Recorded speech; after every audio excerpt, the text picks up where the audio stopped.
There's a war again in the Middle East. Hamas and Israel are fighting it out in the Gaza Strip right now. And I thought this would be a good time to do a quick intel brief about one of the key systems in defending Israel. That is the Iron Dome air-to-air missile system. So let's talk about it. My name is Max Villman. I'm a former fighter pilot in the Swedish Air Force, and let's go. So let's jump over to the presentation. Iron Dome, the TLDR, or Too Long Didn't Read version. I think by the end of this brief you will have a good grasp of how the system works, its strengths and weaknesses, and also more knowledge than 99% of the population. The Iron Dome, obviously the name is intended to show what this system is for, basically creating a dome around the Israeli homeland. So what is it? In short, it's a GBAD system, quite a basic one at that. It's a ground-based air defense system, but instead of firing rockets and missiles towards targets flying in the air in form of helicopters and planes, it is designed to shoot down incoming short-range rockets and artillery up to 155 millimeters, so basically a big haubitz.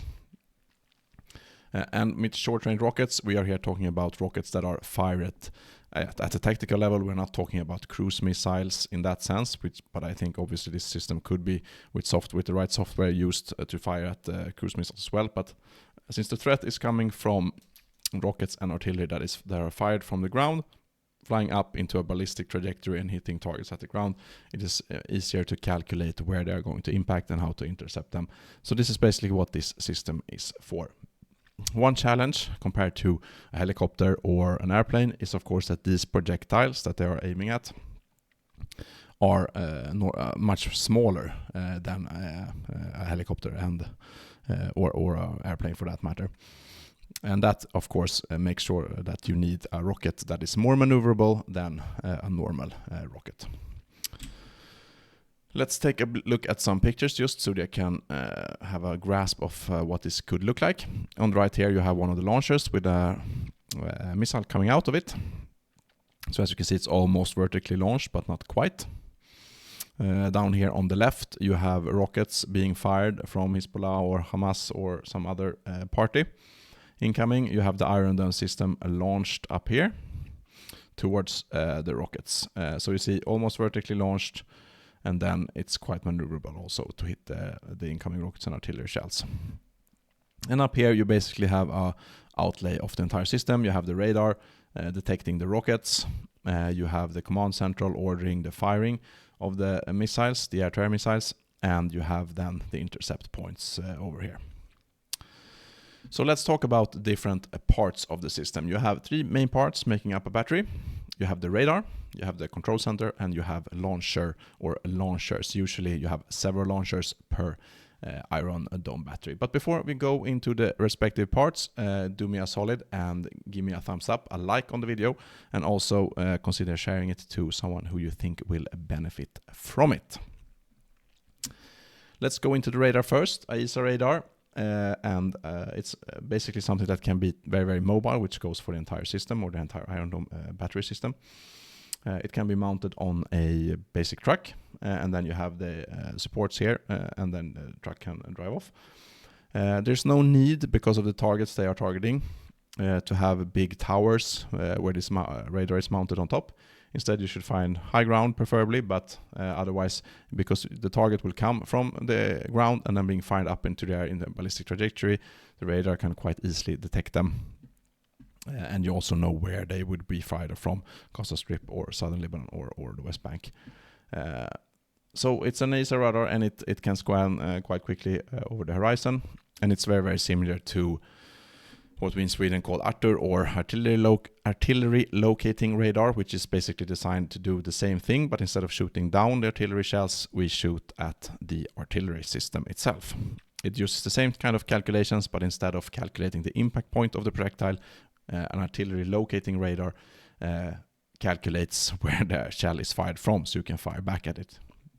And obviously this system probably, it's open source, my information, but it's probably the same kind of functionality, so you can use your own artillery, Israeli artillery, or you can use Israeli aircraft, attack helicopters and so on to find where the launchers and shoot at the people who are launching the rockets.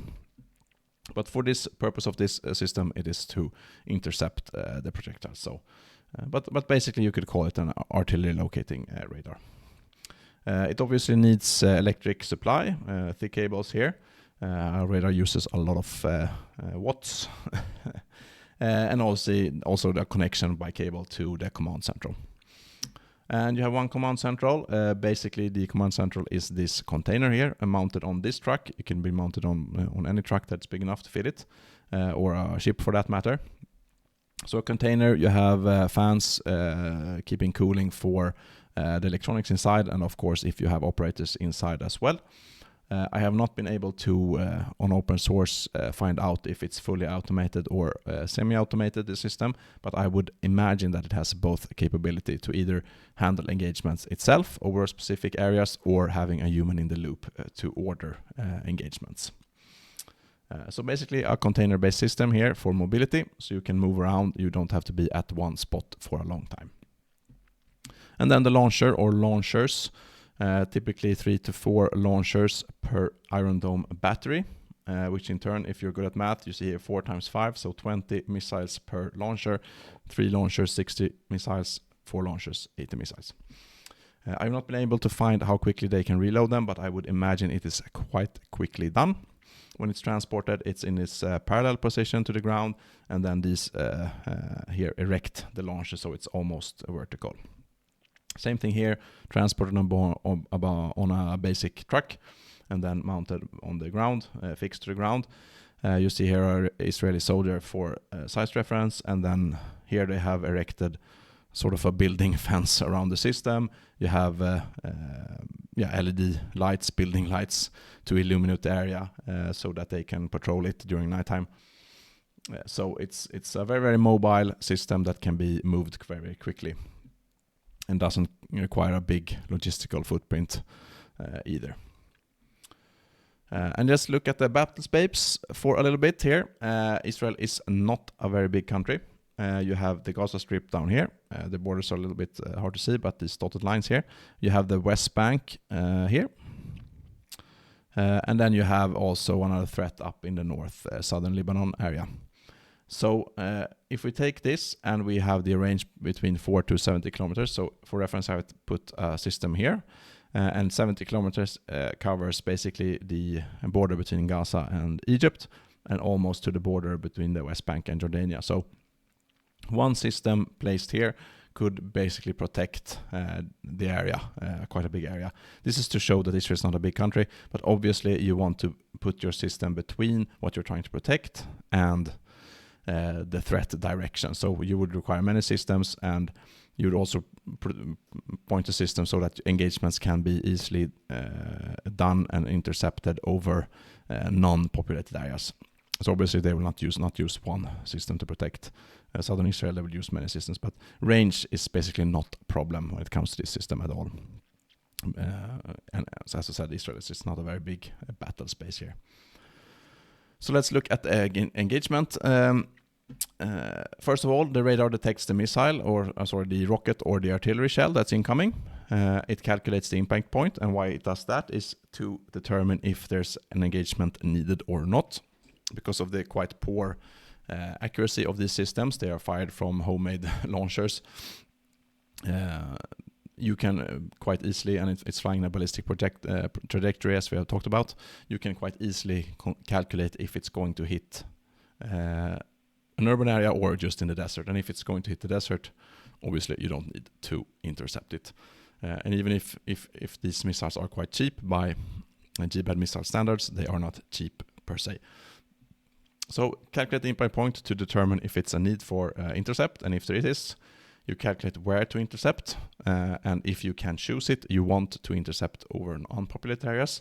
Obviously, it's better to intercept even if you have to intercept overpopulated areas, because you have air raid warnings, so citizens will stay inside, and the debris falling down can of course cause damage, but not as much damage as an actual impact of a rocket or artillery shell. And then you fire your missile, not rocket, sorry about that. for the intercept. And here you see the missile again, how it looks, and then launcher here. Some final words before we leave. Around $100,000 US dollars, that is, per missile. Cheap by air-to-air missile standards or ground-to-air missile standards, but not cheap per se. The US is supplying a lot of economical, financial, and of course military aid to Israel. And we have talked about Hamas, the events from this weekend. Hamas claims 5,000 rockets. I've seen numbers up to 3,000. So if you take 3,000, even with a low probability of accuracy, it's quite expensive, as you see. Israel claims that this system has intercepted thousands of rockets and shells so far. You always need to take these kinds of claims from either side with a big grain of salt. They obviously want to push their own narrative that goes for this conflict. That also goes from Ukraine-Russia conflict as well, of course. So even if you have one side that you believe are the good guys, you should not trust their public affairs by any means. You need to apply your critical thinking skills to everything, of course. The system can run out of missiles, as we talked about, one battery up to 80 missiles. If you have 3,000 rockets fired, even with a low accuracy, one battery does not go very, very far, even if you can reload. The enemy has, of course, adopted by firing salvos instead of one by one. But I think the biggest takeaway here is that this system gives a big psychological boost to the Israeli populace and its own military. Even though perhaps taking cover in an air raid shelter is even better, the effect of having something that can actually shoot down these rockets is big, and I think that's the main thing with this system.